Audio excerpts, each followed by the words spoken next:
Hey everyone, welcome back to Body Haven Soaps. My name is Darlene, and in today's video we are going to go over making my Hydration Rice Shampoo Bar.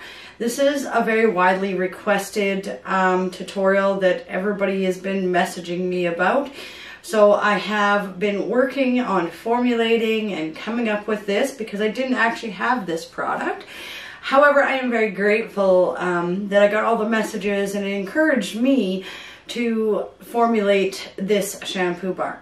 So this shampoo bar, I find, since I've been going through the testing processes and all of those things, which anybody who makes products knows that takes months, it really does leave my hair feeling very soft and moisturized, less tangles, and overall just healthier hair. Now, I know rice is known for hair growth and all those things. I mean, I have not noticed any of that. And I really don't make any medical claims with any of my products. But I can say that my hair has been a lot healthier, a lot easier to brush, less tangles, those types of things. People that have seen me with my hair down know that I have hair down to my waist. So I do have very long hair that can become very dry and brittle. So this definitely will be my go-to shampoo bar throughout the winter, the drying months, to give it a full test and ratio. I have personally been using this formula that I am sharing with you today for 3 months, and I am very impressed with how it's behaving for my hair type. Okay, let's get into it. I'll just move the camera and we will start going through the ingredients, why I picked the ingredients, and how I formulated this bar. Okay, we are going to use my KitchenAid mixer I have off to the side here to mix this so it blends a little quicker for me and that, but you can absolutely blend this by hand. You're just going to have to make sure that all the ingredients are incorporated. If you're doing it by hand, it's more important that you make sure all of those dry ingredients are blended really well prior to adding any liquids, so you're not getting clumps of different things that you have to work in there.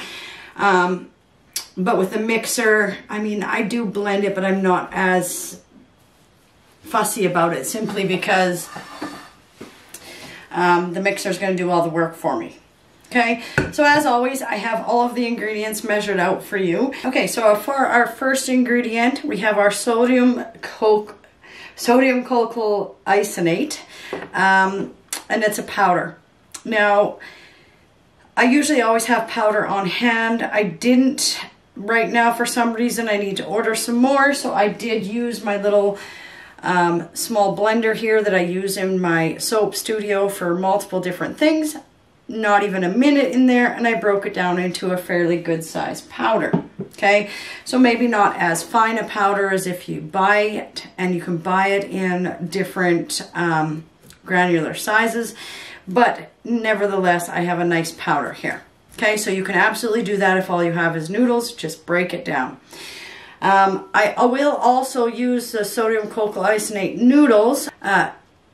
For one, I really like the look of the sodium cocoa isonate noodles in my bars. I just like the way it makes the bars look. But also, when we think about it, when we have all of this broken down, we have more surface contact with the moisture. Therefore, this bar is going to get used up faster. With the noodles, there is less surface contact with the water, so it actually slows down how fast the bar gets used up. We still have tons of lather. I've used high percentages of the noodles in my recipes, and some of them I still do, and I still get tons of lather. This will produce a little bit more lather because it is breaking down faster. I find that the bar doesn't break so close when you get to the end of the bar, you know how it kind of breaks into pieces on you. This helps prevent that. So I did start using more of the powder, and in this recipe, it is a huge percentage is the powder form. So we do have 320 grams of the sodium cocoa isonate powder. And this, I don't know if you can see the powder coming out of here, but you're going to have all of that surfactant in the air, and you're going to breathe that in. So you want to make sure that you're wearing a breathing apparatus or an N95 mask to prevent yourself from inhaling that powder. It's going to tickle your nose, get your throat, you'll taste it, and you'll be coughing and hacking. Not a healthy thing to breathe in. Okay? And then, of course, as I said, I have the noodles. So I have 160 grams of the cocoa isolate noodles. And this is just the noodle form, you guys. You can break it down some. My mixer will break that down some more. Okay, so that is our main surfactant in this shampoo bar. And then we are going to go with our SLSA powder. So this is another very gentle surfactant. It will create a lot more foam, and it will also help with stabilizing the foam, getting that really tight foamy that you look for in a shampoo. Now I have 184 grams of SLSA powder here, and I purchased the coarse SLSA powder. You can, most people sell the fine. I go from Soap and More out of Calgary. They do carry the coarse. I find it works way better in my bath bombs. You know how you get that foaming from the bath bomb, it kind of slows down the reaction. I find that you'll still get lots of the bubbles to make the colors and stuff in the tub. However, this doesn't foam as fast and slow down the reaction of my bath bombs. I also, it's less powder in the air when I buy the coarse one. So I do purchase the coarse SLSA, and I get that from Soap or More. It's the only place I found that carries the coarse. Okay, so 184 grams of our second surfactant, SLSA, and we're just going to put it in there. Oh, make sure we get it all out.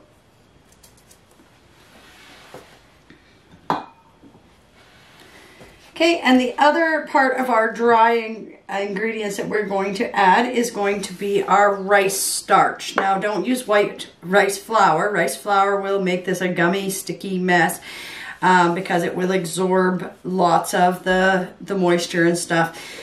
You want the rice starch. It's going to help thicken this and create that nice solidified bar.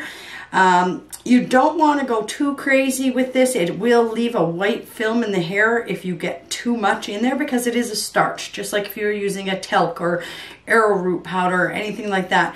You don't want to leave that powdery residue in the hair. So I have 20 grams of the rice starch here. And we're just putting all of our dry ingredients into our mixing bowl. Another ingredient that I have is going to be my D-L-panthenol, and that is 24 grams of D-L-panthenol. Now this is our vitamin B. It brings a lot to this recipe as far as, you know, creating a healthier scalp, a healthier shine to the hair. So we have 24 grams of the D-L-panthenol.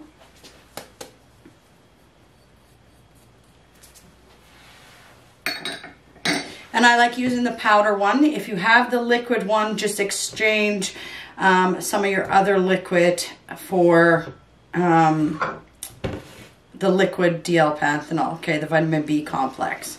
All right, and of course, everybody knows that I love my clays. I really love how it leaves the hair feel. I use Kaolin clay in all of my shampoo bars, and I have 40 grams of the Kaolin clay.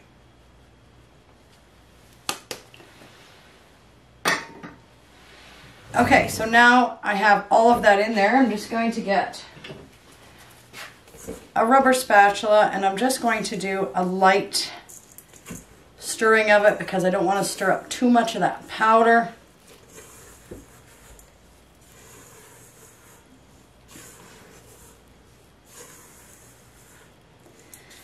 But kind of get things mixed a little bit. I don't want to put it on my mixer right now and turn that on because I will just have dust everywhere. So I kind of do this part by hand, just to make sure I don't end up with lumps of clay or anything like that all over the place. And then now that I have that little well in there and I've got all of my mixture pretty blended together, I'm going to start with my liquid ingredients. Okay, so the very first liquid ingredient that we have is going to be another surfactant, which is our cocoa betaine. And I'm using 107 grams of the cocoa betaine. Now, because this is got a fair, I think it's 11% water content in it, or maybe it's even higher than that, don't hold me to that. But there is a water content in there. So if I'm going to color my bar, which I do color these ones, because the clay will make it kind of look like that icky light tan colored with the kaolin clay. So I like to color it so it has a little bit of, you know, eye appeal to it. I am going to use Dusty Rose for this one. And I am using a water-soluble dye. So that's why it's important that I blend it with this, because this is water-soluble. So I'm going to take a small amount. You don't want huge amounts. This isn't a bath bomb or anything. We're just trying to color this. And we don't want to create too many bubbles in this surfactant. You just want to dissolve that color.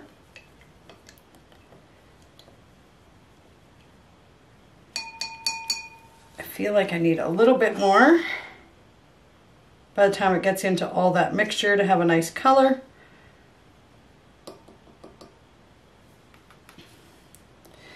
And that's all I'm going to put in there. So as you can see, not very much of the water-soluble dye. We don't want somebody to end up dyeing their hair. I'll just use this and give this a good mix. It's pretty much all mixed in, a few little lumps, but we got to stir some more ingredients in. So you can see that's a nice color. Once you get it mixed in there, it lightens up quite a bit. It's just a very light dusty rose color. All right, so now in here, we're going to add in our chia seed extract. Now, chia seed is so good for the hair. I actually really like the chia seed in a lot of my hair products. This is a chia seed extract. It's known to, you know, help with the hair fibers and strengthen the roots. It's good for our scalp health, those types of things. But since I started using this in some of my hair formulas, I can tell you that I am absolutely in love with this extract. And with this, we are going to put in 32 grams of the chia seed extract. And I'm just going to mix all my liquids together into here. Now the chia seed extract does have water in it once again, so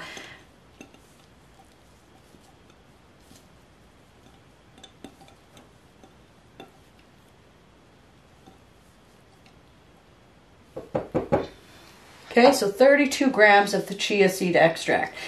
Now I am going to add in pumpkin seed oil. So this oil is going to be our humectant in this. That's going to draw the moisture to the hair follicles and stuff. Pumpkin seed is full of antioxidants. It's known to strengthen hair.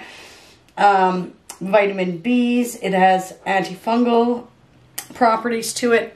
And it's a very light oil, so it doesn't leave your scalp greasy or anything like that through the product. Because it's a very fast absorbing. It's awesome for our skin. So it's a safe oil to put into a hair product.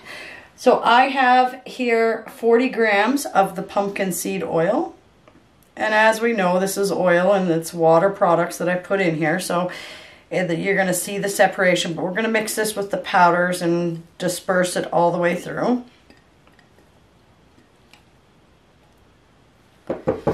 So pumpkin seed oil. I'm also going to put some vitamin E in here.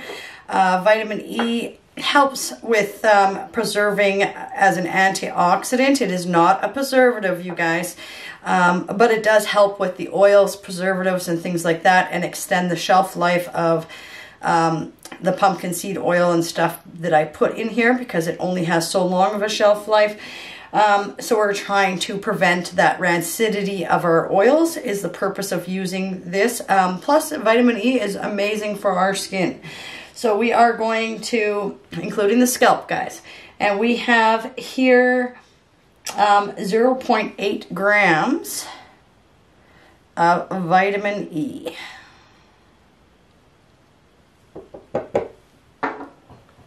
Okay, and then we do have our preservative. Now our preservative that I am using is a liquid Germall Plus. You need to put a preservative in this. Our surfactant has a water content, our extract has a water content, and even if I didn't have any water content in here, I want to preserve this because I know for a fact it's going to come in contact with water. So we got to make sure that we are preserving this to protect ourselves and everybody else. So we have in here Germall Plus 4 grams.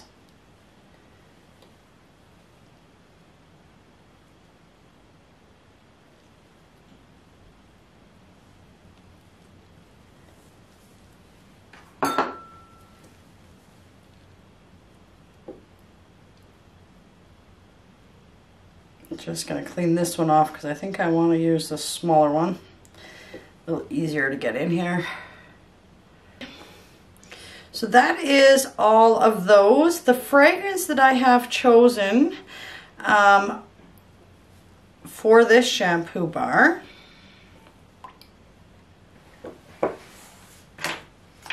is a new one that I just got, which I absolutely love. I get this from Windy Points.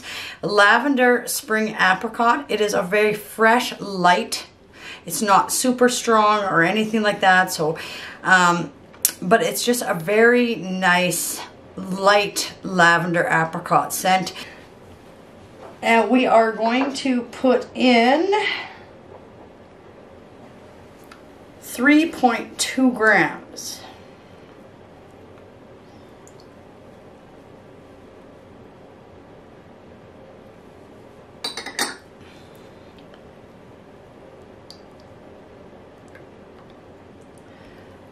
And now that I have all of that blended together, I'm going to put it into the center of this, get it on my mixer, and start mixing this all together.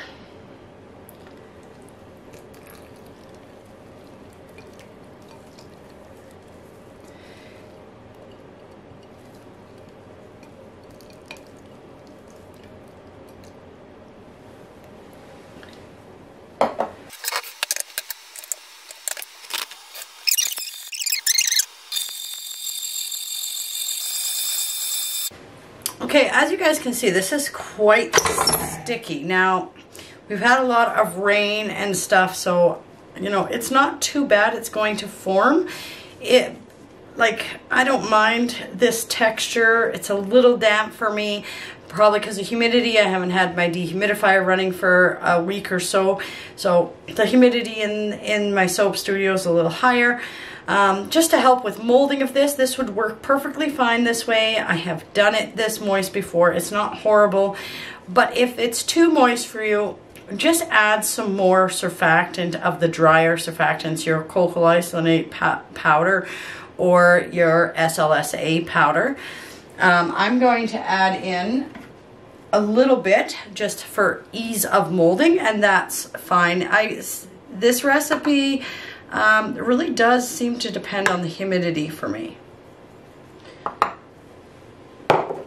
So I knew how much to add. I have it weighed out just because I've made this before. It's going to depend where you are. This may work perfectly fine. Let's see how thick this is. So just that little bit that I added, I know that I'm going to be able to mold this. So let's just get it all off of our paddle here. Another thing you can do is just let it sit for a few minutes and let all of that moisture absorb into the product that we put in there. You will find that it will stiffen right up as well. So that's another thing that you can try. Is just leave it sit and let those molecules of the dry stuff absorb some of the moisture. For 10-15 minutes, then come back. Okay, don't leave it too long. It will dry out and then you won't be able to mold it. Once I do have these molded, I will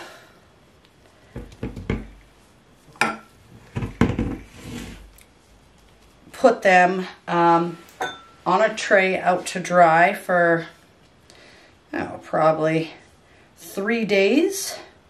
with my dehumidifier going, and then they will be ready to package.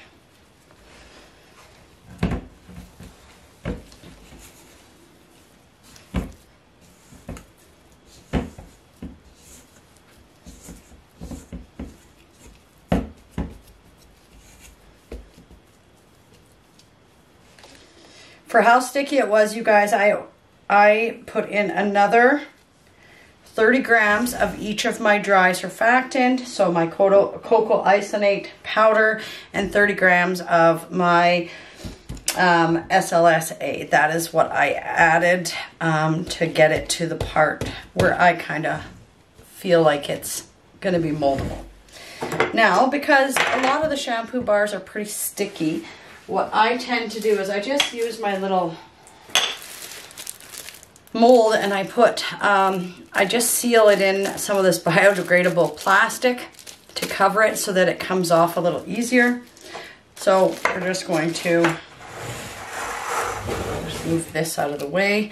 I need to get my scale so I can measure these out. So turn that on. I have a little tray here to set them on so that I can put it to dry. But we're just going to weigh this out. So,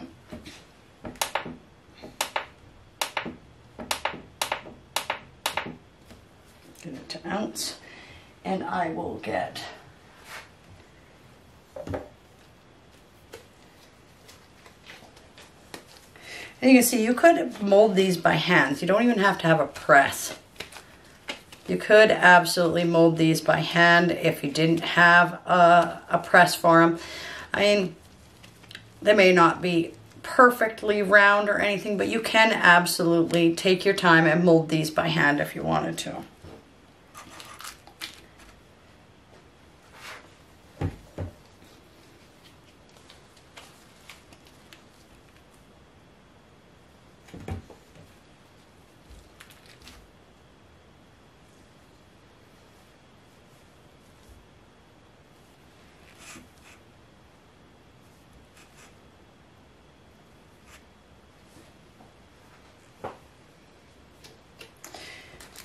Okay, and I make mine 5 ounces.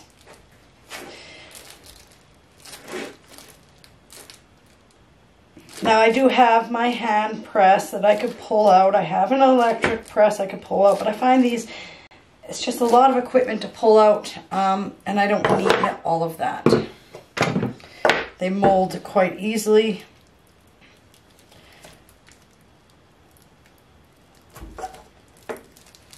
And as you can see, I'm just going to slowly remove the plastic off of there.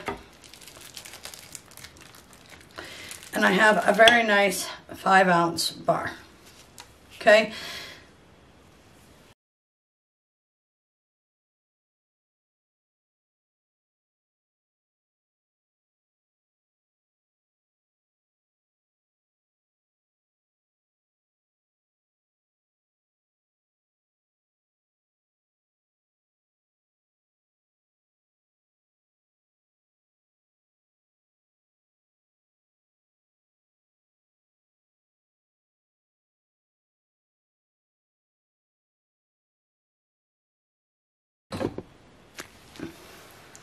Okay, so I made a total of 8 of the 5-ounce bars.